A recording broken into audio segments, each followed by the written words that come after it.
Hello, it's Susan here for Komori no Hime Cosplay, and today we're going to be making the dress for the Fantasy Ochako outfit from Boku No Hero Academia. For Ochako's dress, I'm going to be using Cut Sew number 32, their Moonrise mod pattern, and we're going to start by cutting the pieces out of the fabric. I'm using a stretch linen blend, but you can use whatever fabric you like. I'm using this one just because I like the texture of the linen, though it's not the color I wanted, so I am going to have to dye it later on. And after we cut our pieces out, we're going to sew the darts in on the front and back of the bodice. Now we're going to take the front of the bodice and sew a stripe of some scrap fabric on it. I also added some lace on either side. Really, the reference images between the manga and the anime and merch are really inconsistent for this costume, so you can really interpret it however you'd like. You can put whatever you want on the front of it. This is just what I decided to do. Then we're going to take the edges and zigzag along the edges to keep them from fraying. I'm using a pink thread because I plan on dyeing this later on, and if I use a polyester thread, the dye is probably not going to pick up very well. So I just went ahead and used pink for that. Take the back bodice pieces and we're going to sew them to the front bodice piece, putting right sides together along the side seams and along the shoulder seams.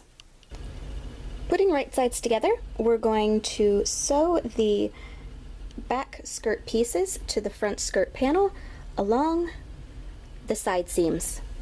Sew the skirt onto the bodice, then we're going to insert a zipper into the back of the dress, and any fabric that is not taken up by the zipper, we're then going to sew those two pieces together.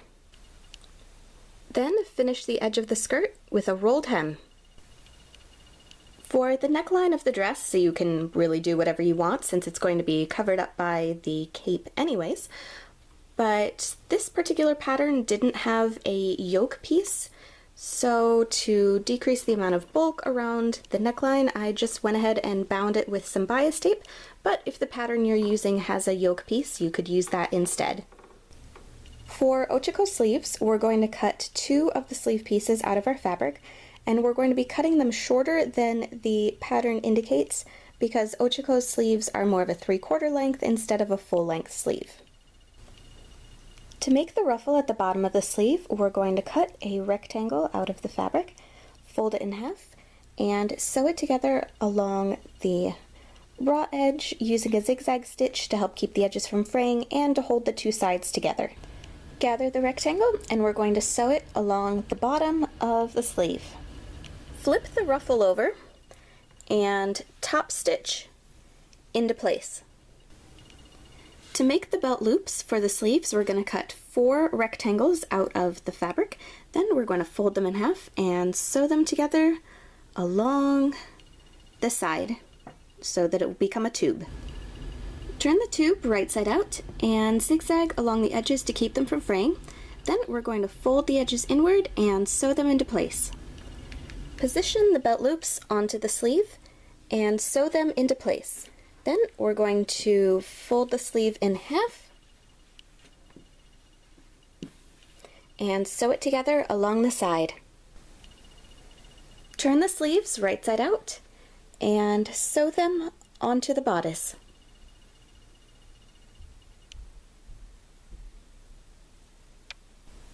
And this is what it looks like once Ochako's dress has been dyed. I went with more of a pink rather than a tan for the dress because I was using a darker purple for the hood than the reference material, but this is entirely personal preference. You could use a different color scheme if you prefer. And for the dye, I used the Rit Petal Pink and the Rit Camel. For Ochako's belt sleeve things, cut 2 strips out of brown material. I'm using leather from a really old thrift store skirt, but you could definitely use vinyl or any other material you have on hand. And we're just going to fold it so that the raw edges are inward.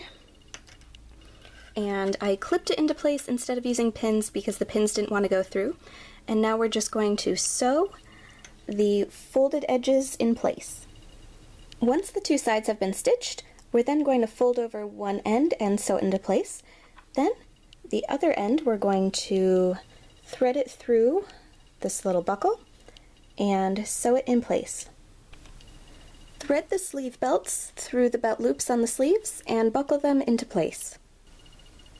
For the front of Ochako's bodice, some designs showed lacing, some showed buttons, so I decided to use some rose buttons to match the floral design on the hood.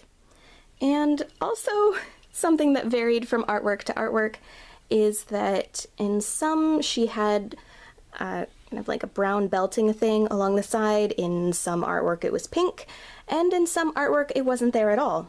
So I had some rose gold colored chain that I had just lying around, so I put a lobster clasp on the end of two of these, and it clips onto the dress using a jump ring that's been sewn into place. And one is a little bit smaller than the other, so it has this kind of swag look to it, and on the one in the bottom added some rose charms to match the rose design on the rest of the outfit. And there is another jump ring on the back for it to clip onto. This way the chains are removable for washing. And lastly, I finished this look with a belt from the thrift store. So with that, Fantasy Ochako's dress is done. For more cosplay tutorial videos, please subscribe, and thank you very much for watching!